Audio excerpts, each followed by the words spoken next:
মই এইমাত্ৰ মই নটিছখন পালোঁ।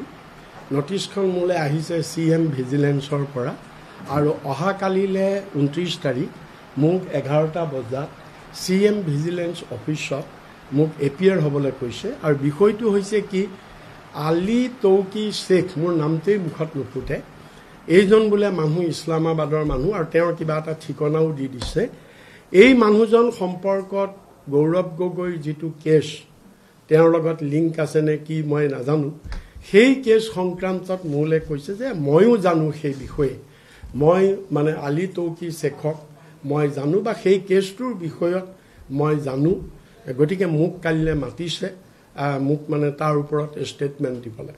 গতিকে সেইটোৱেই কথা আৰু মই ভাবোঁ এইটো লাইনত আহিছে যে মই মুখ্যমন্ত্ৰী আজি দুদিনৰ আগত এটা মই সিদিনা যিখন সংবাদমেল কৰিছিলোঁ সেই সংবাদমেলত মুখ্যমন্ত্ৰীয়ে এটা টুইট কৰিছে পিছদিনাখন আৰু টুইটত মুখ্যমন্ত্ৰীয়ে কৈছে যে গৌৰৱ গগৈৰ পত্নীয়ে পাকিস্তান চৰকাৰৰ পৰা দৰমহা লোৱা বুলি আমি আগতে জনা নাছিলোঁ। ৰিপুণ বৰাৰ ষ্টেটমেণ্টৰ পৰাহে আমি জানিলোঁ যে গৌৰৱ গগৈৰ পত্নীয়ে পাকিস্তানৰ পৰা দৰমহা লৈছে। গতিকে আমি ৰিপুণ বৰাক এই বিষয়ে আমি তলব কৰিম আৰু তেওঁৰ আমি ষ্টেটমেণ্ট ৰেকৰ্ড কৰিম। এনেধৰণৰ তেওঁ টুইটটোত আছিলে আৰু সেই সন্দৰ্ভত মোক পিছত বহুত সাংবাদিকে সুধিছে আৰু তেতিয়া মই তাৰ উত্তৰ পৰিষ্কাৰকৈ দিছোঁ যে মুখ্যমন্ত্ৰীয়ে টুইটটো কৰোঁতে ডেলিভাৰেটলি তেওঁ মানে মোৰ কথাখিনি বিকৃত কৰি তেওঁ টুইটটো কৰিছে। মোৰ যিটো ফেচবুক লাইভ তাত মই যি ধৰণে কৈছিলোঁ মই তাৰপিছতো আকৌ মই খুলি চাইছোঁ, সেইটো তাত পৰিষ্কাৰকৈ আছে। মই কৈছিলোঁ সেই কথাটো এই বুলিহে মই কৈছিলোঁ। কালিও মই এই কথাটো ক্লিয়াৰফাই কৰিছোঁ আৰু পৰহিও মই যোৰহাটত এই কথাটো ক্লিয়াৰফাই কৰিছোঁ। বহুত সাংবাদিকে সুধিছে মুখ্যমন্ত্ৰীৰ টুইটটোৰ ওপৰত আৰু মই এইটো কথাহে কৈছিলোঁ যে মুখ্যমন্ত্ৰী এইটো মোৰ অভিযোগ নাছিলে। আজি অলপ দিনৰ আগতে মই থৈছোঁ সেইবিলাক মুখ্যমন্ত্ৰীয়ে অভিযোগ আনিছিলে যে গৌৰৱ গগৈৰ পত্নীয়ে পাকিস্তানত NGOত কাম কৰোঁতে পাকিস্তান চৰকাৰৰ পৰাও তেওঁ দৰমহা লৈছে। অৰ্থাৎ তেওঁ মিনিংটো এনেকৈ কৈছিলে কোনোবা এজন বিষয়াৰ যোগেদি তেওঁ পাকিস্তান চৰকাৰৰ পৰা পইচাটো পাইছে, এনেধৰণৰ এটা তেওঁ কথা কৈছিলে। মই সেইটোৰ উত্তৰতহে কৈছিলোঁ যে যদি মুখ্যমন্ত্ৰীয়ে এনেকৈ আনিছে আৰু যদি গৌৰৱ গগৈৰ পত্নীয়ে পাকিস্তান চৰকাৰৰ পৰা যদি পইচা লৈছে কি দৰমহা লৈছে, যদি বিধিসন্মতভাৱে লৈছে তাত আমাৰ ক'বলগীয়া একো নাই। যদি বিধিসন্মত যিহেতু তেওঁ তাত চাকৰি কৰিছে NGOত, যদি কিবা আৰু তাৰ উদাহৰণত মই কৈছিলোঁ যে বহুত ভাৰতীয় মানুহে পাকিস্তানত চাকৰি কৰি আছে আৰু পাকিস্তানৰ বহুত মানুহে ভাৰতত চাকৰি কৰি আছে, ভাৰতৰ পৰা দৰমহা লৈছে, পাকিস্তানত চাকৰি কৰাই পাকিস্তানৰ পৰা লৈছে বা আমাৰ আদানী আম্বানীকে ধৰি বহুত ব্যৱসায় পাকিস্তানত আছে বা দুভালৰ এজন পুত্ৰৰো ব্যৱসায় পাকিস্তানত আছে। আমিতো তেওঁলোকক সন্দেহ কৰা নাই, আমিতো তেওঁলোকৰ দেশৰ প্ৰেমক আঙুলিটো মানে কিয় কৰা নাই? এইকাৰণে কৰা নাই যে তেওঁলোকে তাত যিখিনি কৰিছে বিধিসন্মতভাৱে কৰিছে। গতিকে সেই উদাহৰণ দি মই কৈছোঁ যে গৌৰৱ গগৈৰ পত্নীয়েও যদি বিধিসন্মতভাৱে পাকিস্তান চৰকাৰৰ পৰা যদি কিবা তেনেকুৱা দৰমহা পাইছে তেতিয়াহ'লে যদি শব্দ আছে পাইছে তেতিয়াহ'লে এইটো কোনো মানে আচৰিত কথা নহয় বা এইটো কোনো বেআইনী নহয় বুলি মই কৈছিলোঁ যদি বিধিসন্মতভাৱে পাইছে। কথাটো সিমান।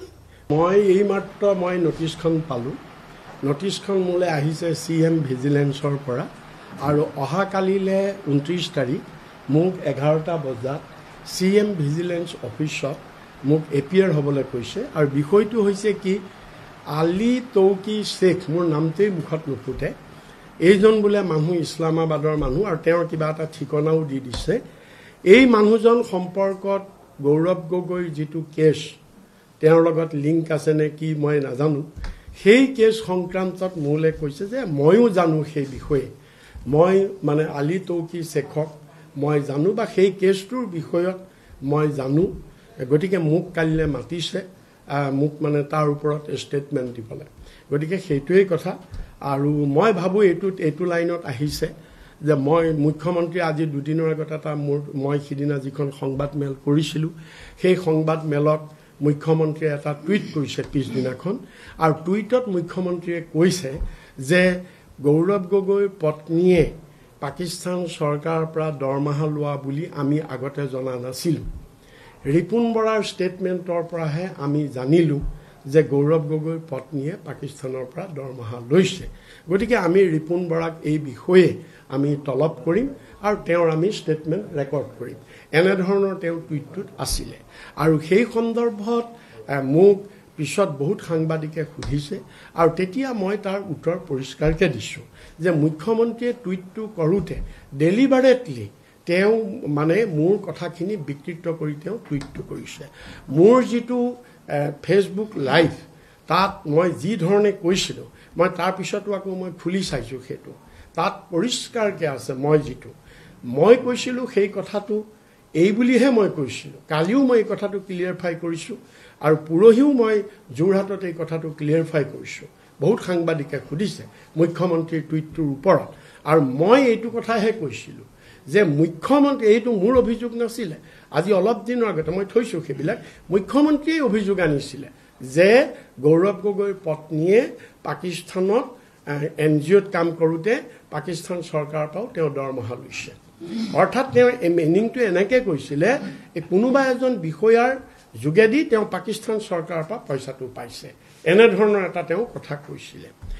মই সেইটোৰ উত্তৰতহে কৈছিলোঁ যে যদি মুখ্যমন্ত্ৰীয়ে এনেকৈ আনিছে আৰু যদি গৌৰৱ গগৈৰ পত্নীয়ে পাকিস্তান চৰকাৰৰ পৰা যদি পইচা লৈছে, কি দৰমহা লৈছে, যদি বিধিসন্মতভাৱে লৈছে, তাত আমাৰ ক'বলগীয়া একো নাই। যদি বিধিসন্মত, যিহেতু তেওঁ তাত চাকৰি কৰিছে NGOত, যদি কিবা আৰু তাৰ উদাহৰণত মই কৈছিলোঁ যে বহুত ভাৰতীয় মানুহে পাকিস্তানত চাকৰি কৰি আছে আৰু পাকিস্তানৰ বহুত মানুহে ভাৰতত চাকৰি কৰি আছে, ভাৰতৰ পৰা দৰমহা লৈছে, পাকিস্তানত চাকৰি কৰাই পাকিস্তানৰ পৰা লৈছে, বা আমাৰ আদানী আম্বানীকে ধৰি বহুত ব্যৱসায় পাকিস্তানত আছে, বা দুভালৰ এজন পুত্ৰৰো ব্যৱসায় পাকিস্তানত আছে। আমিতো তেওঁলোকক সন্দেহ কৰা নাই, আমিতো তেওঁলোকৰ দেশপ্ৰেমক আঙুলিটো মানে কিয় কৰা নাই? এইকাৰণে কৰা নাই যে তেওঁলোকে তাত যিখিনি কৰিছে বিধিসন্মতভাৱে কৰিছে। গতিকে সেই উদাহৰণ দি মই কৈছোঁ যে গৌৰৱ গগৈৰ পত্নীয়েও যদি বিধিসন্মতভাৱে পাকিস্তান চৰকাৰৰ পৰা যদি কিবা তেনেকুৱা দৰমহা পাইছে, তেতিয়াহ'লে যদি শব্দ আছে পাইছে, তেতিয়াহ'লে এইটো কোনো মানে আচৰিত কথা নহয় বা এইটো কোনো বেআইনী নহয় বুলি মই কৈছিলোঁ। যদি বিধিসন্মতভাৱে পাইছে, কথাটো সিমান।